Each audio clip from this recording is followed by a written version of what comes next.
لما قلنا ان هو احسن سكواد في مصر وفي افريقيا ده حقيقي، لكن فعلا البدايه كانت متعثره.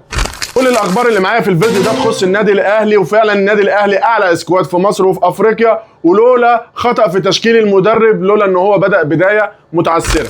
اول خبر معايا، امام عاشور هيكون جاهز 100% بعد لقاء فاركو. وكمان حابب اقول ان امام عاشور يتكفل بمصاريف العمليه الجراحيه لبنت عم رأفت اللي هو اقدم عامل شغال في نادي الزمالك، ودي لقطه انسانيه ما يعملهاش غير امام عاشور. وتاني خبر معايا، الكابتن مجدي عبد الغني بيهاجم مدرب النادي الاهلي ريبيرو بعد التعادل في اول مباراه في الموسم الجديد. بيقول ازاي اجيب مدرب كان بيدرب في جنوب افريقيا بياخد 35,000 دولار واديله هنا في مصر مع النادي الاهلي 130,000 دولار؟ ده كلام الكابتن مجدي عبد الغني. وثالث خبر معانا، الجهاز الطبي بالنادي الاهلي يعلن جاهزيه اللاعبين احمد رضا وياسين مرعي بعد ما اشتكوا من العضله الضامه في المباراه الاخيره، وهم دلوقتي جاهزين لمباراه فاركو. والخبر الرابع اللي معايا، ان اداره النادي الاهلي وصلت لاتفاق مبدئي مع اللاعب احمد نبيل كوكا بعد فشل احترافه ان هو هيجدد 5 مواسم مع النادي الاهلي قادمين. الخبر الخامس اللي معايا، ان نادي كولومبوس الامريكي خلاص اعلن عن وصول اللاعب وسام ابو علي للفريق وبدايه الرحله مع النادي، وخلاص النادي هيبدا يبعت الفلوس للنادي الاهلي. الخبر السادس اللي معانا، ان مراقب مباراه النادي الاهلي ومودرن سبورت ما كتبش اي حاجه في التقرير بتاعه، وغير كده ان هم اكتشفوا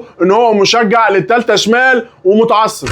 والخبر السابع اللي معانا، ان شوبير طلع على قناه النادي الاهلي وكذب كل الاخبار اللي اتقالت على الكابتن احمد عبد القادر انه جاله عروض من ليبيا واللاعب مستمر في التدريبات ومفيش اي جديد في موضوع احمد عبد القادر. والخبر الثامن اللي معانا، ان اداره النادي الاهلي وصلت لاتفاق مبدئي مع اللاعب اليو ديانج لاعب نص ملعب النادي الاهلي، وهيبدا التنفيذ في يناير اللي جاي ان هو يجدد للنادي الاهلي 3 مواسم مقابل 1,400,000 دولار. وغير كده اللاعب مستني يشوف نسبه المشاركه مع المدرب الجديد، لو شارك اساسي هيجدد مع النادي الاهلي. والخبر التاسع اللي معانا، ان اداره النادي الاهلي اتفقت مع اللاعب زيزو ان هو يقفل ملف القواضي مع نادي الزمالك ويبدا يركز مع الفريق، واداره النادي الاهلي هي اللي هتتولى موضوع القواضي مع نادي الزمالك.